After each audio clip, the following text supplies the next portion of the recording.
Assalamualaikum warahmatullahi wabarakatuh. Selamat datang dan salam sejahtera untuk kita semua. Perkenalkan, nama saya Ferdi Sandra Darmawan dengan NPM 2413025003, mahasiswa dari Prodi Pendidikan Teknologi Informasi kelas PTI 24A Universitas Lampung. Jadi pada video kali ini saya akan mencoba memaparkan materi mengenai ragam dialog dalam interaksi manusia dan komputer sebagai bagian dari ujian tengah semester mata kuliah interaksi manusia dan komputer. Pendahuluan. Ragam dialog adalah cara sistem komputer berkomunikasi dengan pengguna. Pemilihan ragam dialog memenuhi efektivitas dan kenyamanan pengguna. Sistem yang baik meningkatkan pengalaman bagi pengguna dan menyederhanakan pemahamannya. Jadi seperti ini. Ragam dialog itu ibarat bahasa cinta dari manusia ke komputer. Jadi setiap pilihan menentukan interaksi itu nyaman atau nggak bikin stres, malah bikin stres. Bayangin kamu buru-buru kan, tapi sistem itu lambat tangkap maksud kamu. Ini kan nyebelin. Maka dari itu penting banget cara kamu berkomunikasi yang pas, biar hubungan manusia dan komputer bisa harmonis. Jadi tujuan pembahasan pada materi kali ini tujuan kita itu bukan cuma ngebahas jenis seragam dialog, tapi juga ngerti sejarahnya, kenapa muncul, berkembangnya, dan akhirnya masuk ke kehidupan sehari-hari. Kita bakal lihat perbandingan juga mana yang lebih cocok buat siapa dan kapan dipakainya. Terakhir kita refleksikan bareng seberapa penting sih ini dapat dalam kehidupan sehari-hari kita. Terus yang pertama kita masuk ke sejarah perkembangan ragam dialog atau teknologi dialog.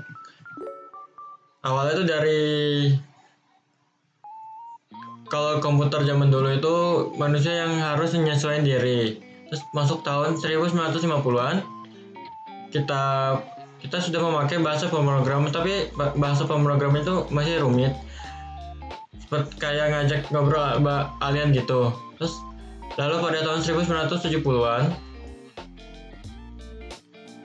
hadirlah GUI, Graphic User Interface, yang memudahkan lewat icon dan mouse. Terus masuk pada tahun 1990-an, internet bisa bikin komunikasi makin cepat dan jadi menjadi global. Terus pada tahun 2000-an hingga sekarang, chatbot udah mulai udah hadir. Terus chatbot juga udah bisa jawab, "Hai, ada yang bisa saya bantu?" seperti chat manusia pada umumnya. Perkembangannya bukan cuma bikin soal teknologi, tapi juga soal empati di dunia digital. Selanjutnya, jenis-jenis ragam dialog. Jenis-jenis ragam dialog itu teks, suara, gestur, dan multimodal. Kalau teks itu kayak chatbot, email, dan command line klasik tapi efisien. Terus yang kedua ada suara, seperti asisten virtual seperti Siri, Google Assistant, itu cocok buat multitasking. Terus yang ketiga, gestur. Keren banget, sekarang udah ada VR dan AR, membuat main game dan dengan gerakan tubuh. Terus yang keempat, multimodal, itu gabungan dari teks, suara, dan gestur. Misalnya Google Lens, bisa lihat, tanya, dan menjawab. Ragam dialog makin lama makin mirip manusia. Kita tinggal pilih mana yang paling nyambung dengan kebutuhan kita. Perbandingan jenis ragam dialog.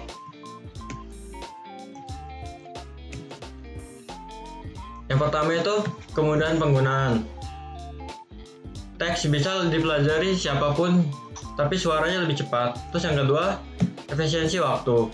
Suara dan gestur memang cepat, tapi teks agak lambat. Terus yang ketiga, target pengguna. lansia mungkin lebih nyaman dengan suara daripada ketikan.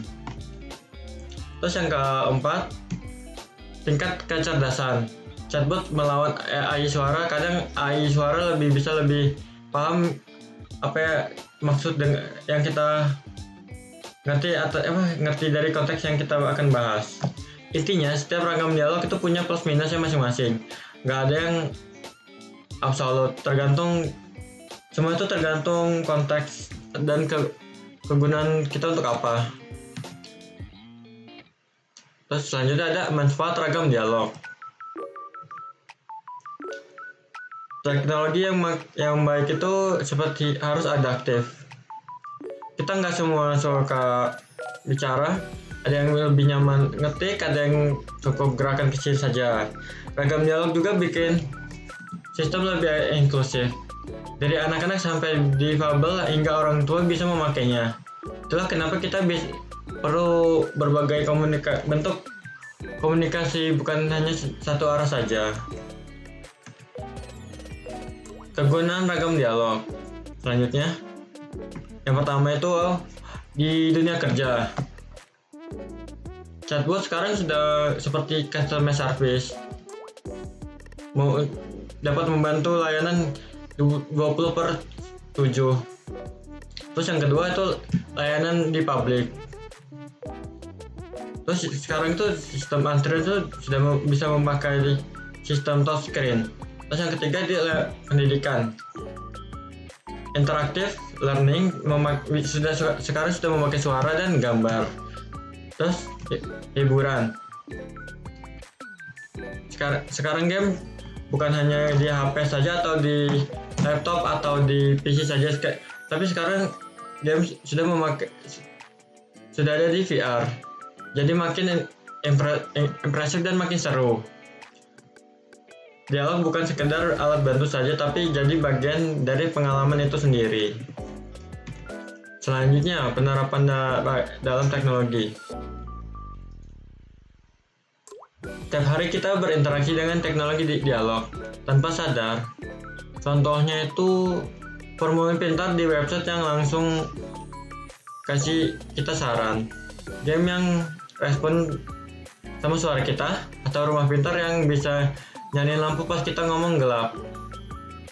Pas kita ngomong gelap, tek tek, otomatis lampu di rumah kita tuh bisa menyala.